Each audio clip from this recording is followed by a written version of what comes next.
got it right here. This is the place to be. Kidding. Welcome to Fusion.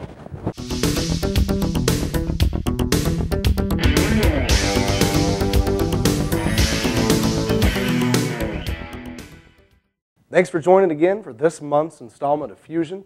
Just to kind of give you an overview, we have Haleigh Turner, a chair of Greek Week, joining us. Also, we have Casper Alexander to talk about his music and poetry career.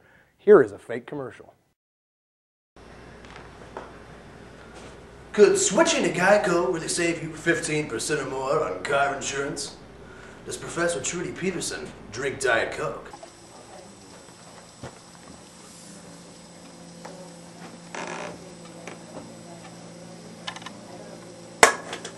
$42.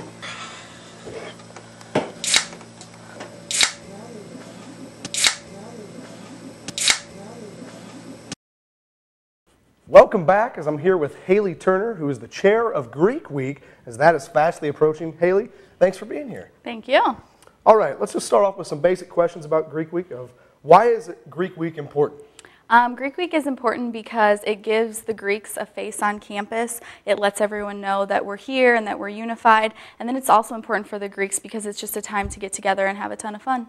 I know from my experience last year, my first Greek Week, it was a blast. How is Greek Week beneficial to those who are not members of Greek organizations on campus? All of our events during the week are open to whoever would like to come see them, so they can always come and cheer us on. And then also we have a show on Thursday night, and so they're all welcome to come and laugh and have a good time at that. All right, most important question probably I'm going to ask. What is the theme for this year? This year's theme is Greeks Love the 90s. Yes. I truly do love the 90s. Do you love the 90s as well? I do love the 90s. Good. What are some of the different events you don't really have to know the schedule, just give me some of the events that are happening this week. Okay. Well, we've really tried to change it up this year. In the past, we've had the same exact events every year, just giving them different names.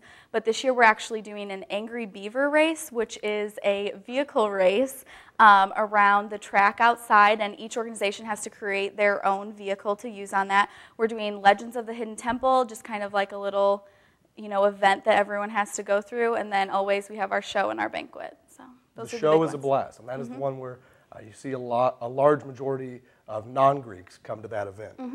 What are some of the big obstacles that happen with planning events for Greek Week? Well, this year we've started planning earlier, and so that's been a big obstacle because no one really understands why we're planning so early. But it is because now Greek Week is starting this Friday, and we still have things we're doing. And so if we would have started later, we would have had a lot more. And another big obstacle is just getting everyone excited. We don't want them to think it's the same exact thing every year, and so we have to change it up and get the excitement up. So I'm pretty sure you mentioned it in that answer. When exactly is the start of Greek Week? It starts this Friday, and then we'll go until next Friday the 1st. Absolutely. I'm looking forward to it. It should be a blast. Yeah. Thank you, Haleigh, for joining us. Thank you, Gavin. Something historical happened this past week, and we were lucky enough to have a camera crew there. Stay tuned after that break, as we'll be back with Casper Alexander here in the studio. Wallet. Keys. What is this? It's a magic lamp. Lamp? You know what they say it's a magic lamp? Huh. A genie. Oh. Better rub it. It sounds really bad. What, you were expecting Shaq? Actually, I was. I really was. I mean, it's a little disappointing. The Declaration of Independence?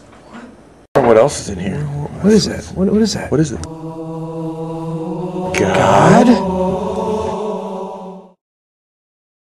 Also today, we are joined by Casper Alexander, who came up to the studio. Casper's here to talk about some of his poetry and some of his music. So thanks for joining us, Casper. Well, thank you for having me. How did you get started with specifically the music industry and writing poems? Music, I started when I was about 12. Me and my cousin, we just did it for fun, really. And then as it progressed, now I'm where I'm at today. And poetry, I actually just started doing that last February, so it's been about a year and a month now. That just came, like something just told me to write a poem, and I guess it just was a gift from the gods. You just decided to try it out? Yeah, and I guess it worked. I got third place in my first talent show I ever did with my poetry, so I just, do it still. At this moment right now in the semester, you said you just kind of started last year in terms of writing poetry. Right. But you've been doing music for longer. Which one do you have more of a greater passion or strive to do? Oh, that's a good question. I feel like it depends on the time. Like poetry, I use it more for like writing about females or like love or like sex. Like that's really what most of my poems are about, or maybe something that's going on in the world. Okay. Music, I feel like it's just a getaway from the world. Like I can just write about anything and everything, and it's just like if I hear a good beat, I just write and just whatever's on my mind. It's my personality onto a beat is what I look at it as. That's good. Do you have any long-term goals or aspirations you want to go with these two talents? Poetry is kind of like just my fun thing.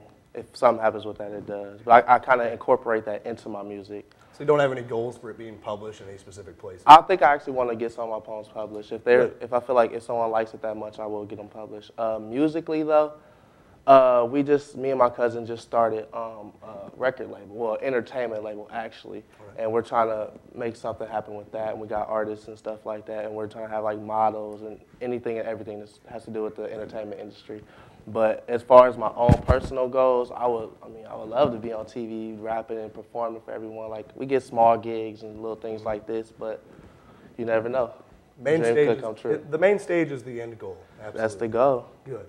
Well, we've already filmed one of your poems, and we've got that for you right now.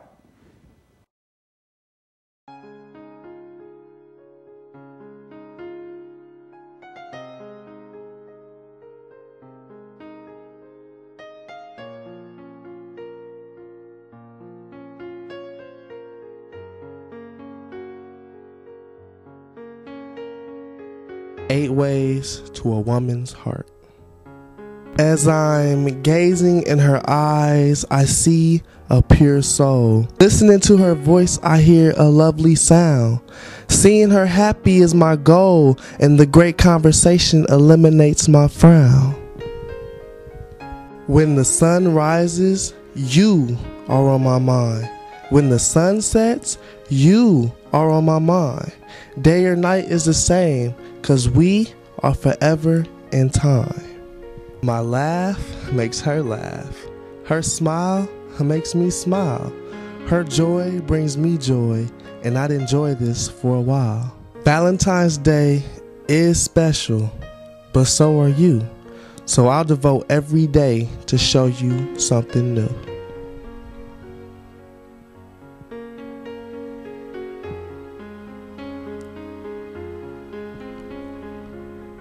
Physical touch, proximity's a must. When haptic happens, there's a connection in our trust. Every kiss begins with K. Every night should end with me. Close your eyes and see that we were meant to be. Honestly, truth lies between the difference of me and your ex. In all honesty, truth won't die if you become my last next. She is a diamond from the heavens that only a blessed man possesses. Time is of the essence, and I want years of this message.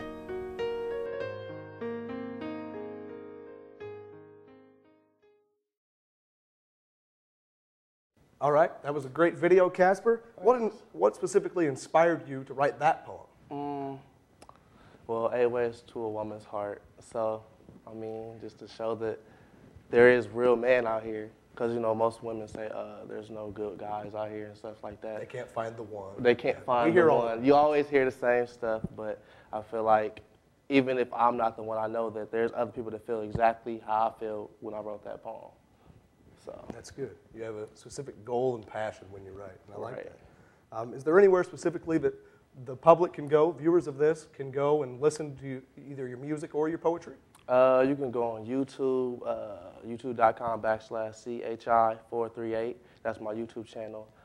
You can search me on Facebook. I have a fan page. I just deleted my old one, so I'm starting a new one. I had like 700 fans, but you know, in this time, I'm trying to start over and start brand new with everything. So we'll see how that goes. And pretty much, yeah, YouTube's like the main spot you'll find me. I got music videos, more coming soon. So. All right. Good to hear. I wish you the best. Thank you, Thanks sir. for joining us, Casper. All right, thank you for having me. All right, this has been this installment of Fusion. Stay tuned next month for our next, your normal source of randomness. I'm out like Charlie Sheen's career.